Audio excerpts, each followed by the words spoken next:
Hey, David here. Recently, we had a bit of a correction in the crypto asset market, and it was very brutal, to be honest. A lot of people did not expect it to correct as much as it did, but hindsight,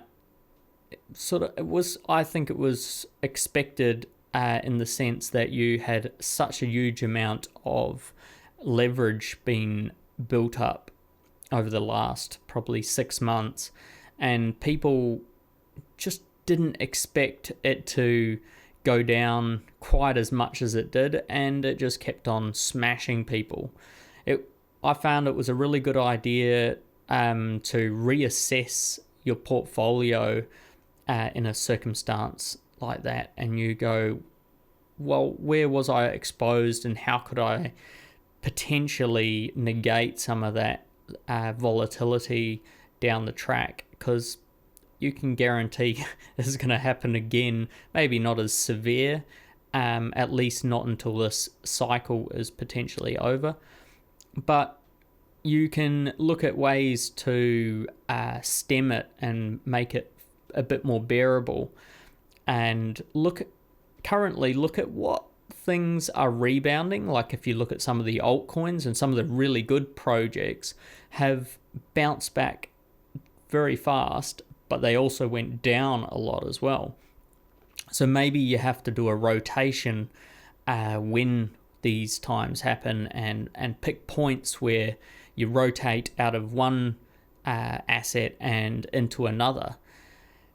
You could also look at things like tokenized gold to maintain a stability in the portfolio.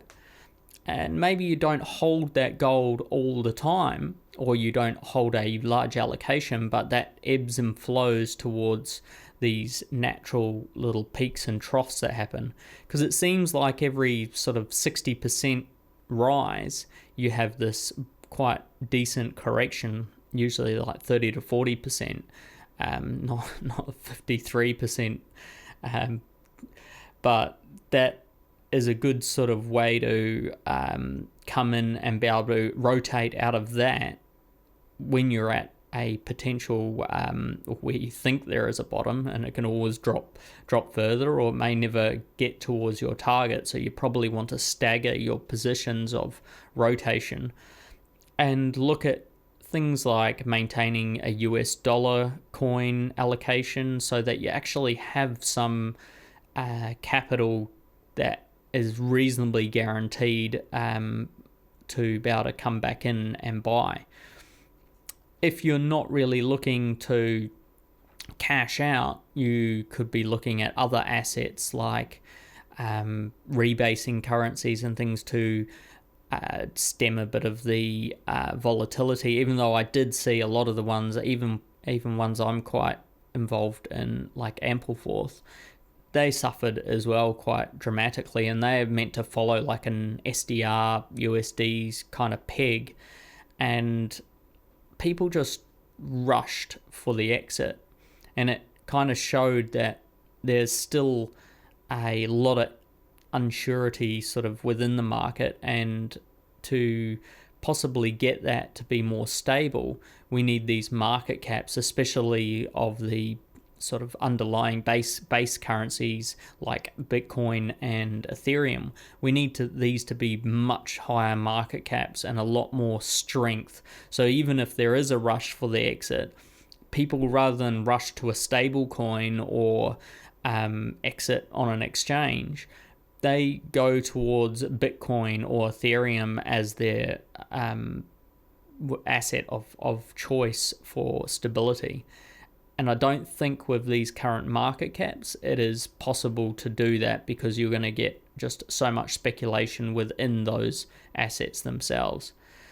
And that can probably only come with time, and it's probably not going to be this cycle, may not even be the next cycle. So it may happen in 4 or 5 years. But once we get above the $8 to $10 trillion mark, it's a lot harder to move a vast amount around. And if you've got a lot of long time holders who are controlling a lot of the price, and they're buyers can come in and just snap up any liquidity that gets thrown into the market, it could really initiate a base for Bitcoin to be the, say, reserve asset for a lot of portfolios. It definitely made me rethink how I have an allocation. I have not a huge allocation to Bitcoin. Originally, it was quite large. It was 50% of my crypto holdings was Bitcoin.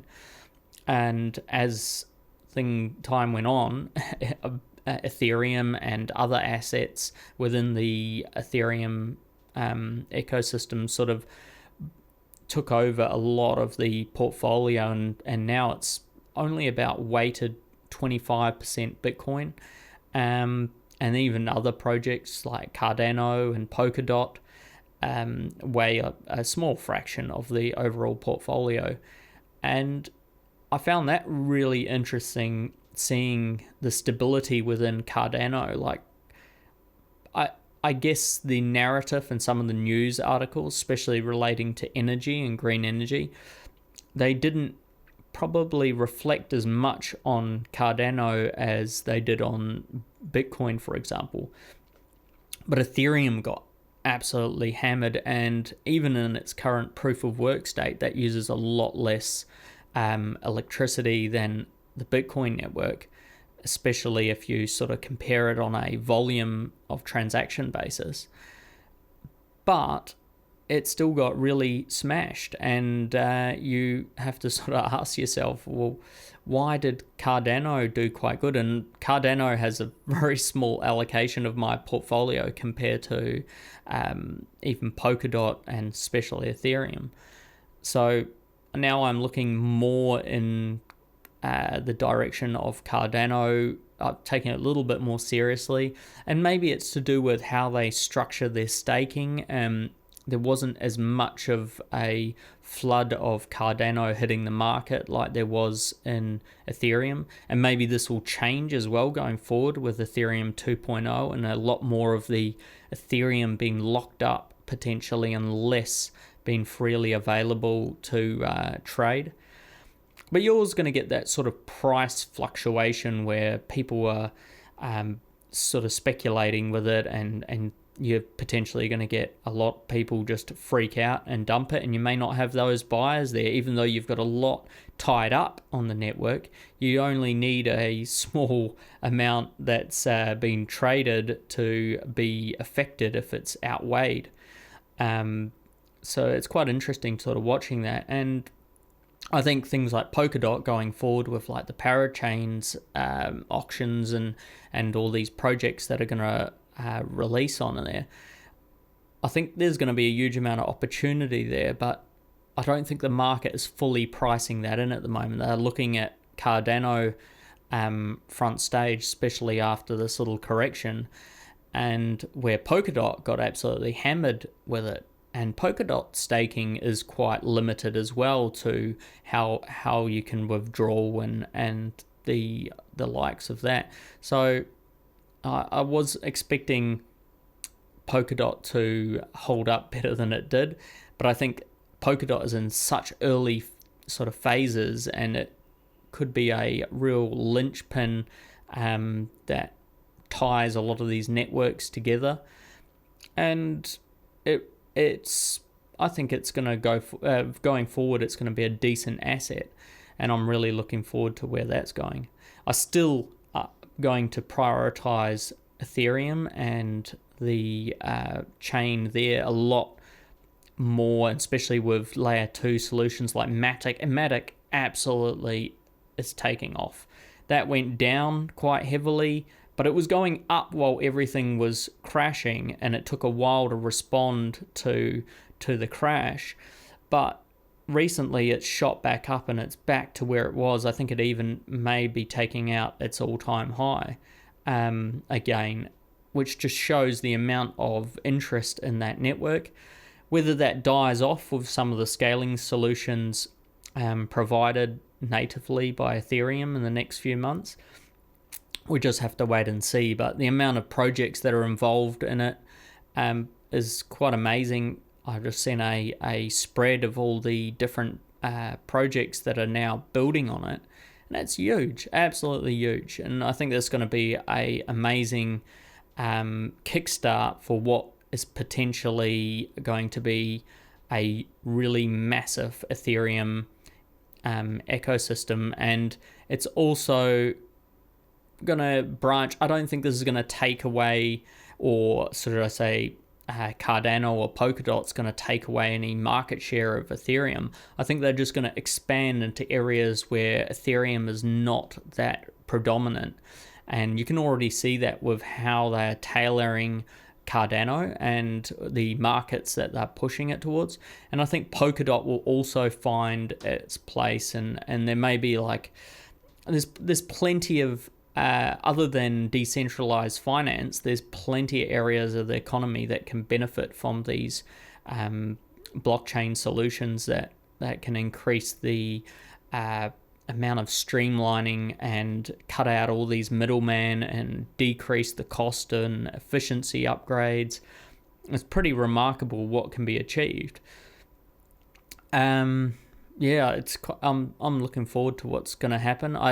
It's hard to say where the market is going to go in the next month. I'd say it's going to start to claw back to those all-time highs overall. How long that takes, whether we see it by, say, end of June or end of July, I'm probably in the inclination of we'll take out Bitcoin's all-time high before July. I'd say that's a fairly safe assumption.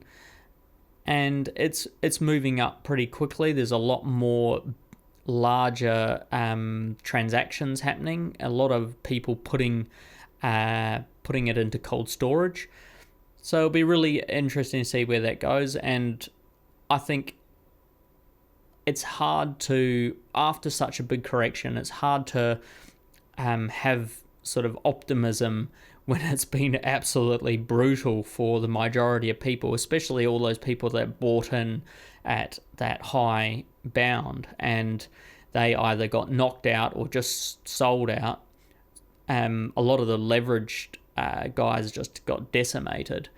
So I think it'll take a little bit to get that sort of general retail optimism back. But right now you can already see the institutional guys are taking opportunities and getting in.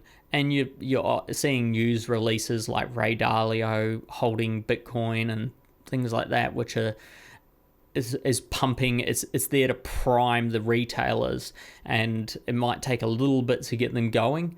But in another month or two, you'll see this flood come back in again, and people will feel a lot more optimistic again to jump back into the market, and they'll be less worried about sort of losing out, and the pain may have eased from this last giant drop, and we'll probably go through exactly the same thing again. Maybe not as severe, but it'll definitely be coming after a euphoric rise. And that's probably something to think about as well, is when these euphoric rises happen, is you got to anticipate that there's going to be a correction, because nothing can go up vertically or parabolically indefinitely. So you've got to be thinking of dollar cost averaging down with your positions, taking profits on the things that really have pumped, and start a rotation where you can take advantage of that dip and come back in. You don't want to sell everything, or you could, but my position is that I sell down to about 50% and use that capital then to come in at the bottom. I stem off a lot of the volatility from the drop, but I'm also taking the opportunity to expand, and it also gives me the ability to see what projects done really well and what projects suffered the most, and I can sort of take a quick page out of that and go, well, this is where I'll reallocate when we hit a bottom, and I can allocate to a point where maybe the either the volatility is less, or I might go for more extreme growth because I know there's a higher probability that it's going to rise up from there and possibly take out all-time highs. I think going forward, we have to realize that with these kind of drops, I don't think there's going to be something like a super cycle or the like come in. Unless it happens, you have one of these drops, and these big 50% drops or 60% drops are actually the new norm, and you have a faster rebounce out of them. That is potentially a situation that happens, and it becomes this brutal sort of slaughtering, and then people jumping back in again at the bottom. But the reason I don't like those sort of situations is the type of people that come in the bottom are probably going to be the whales, and they're going to buy up the cheap assets, and you're not going to get as great distribution. Even though a lot of the on-chain metrics are showing that a lot of smaller accounts took the opportunity to buy in at the bottom, but also a lot of the whales did as well. But I guess that's just natural human behavior, and kind of have to just let it flow for the free markets. I hope you enjoyed this random thought, and I'll try and do more of them. Cheers.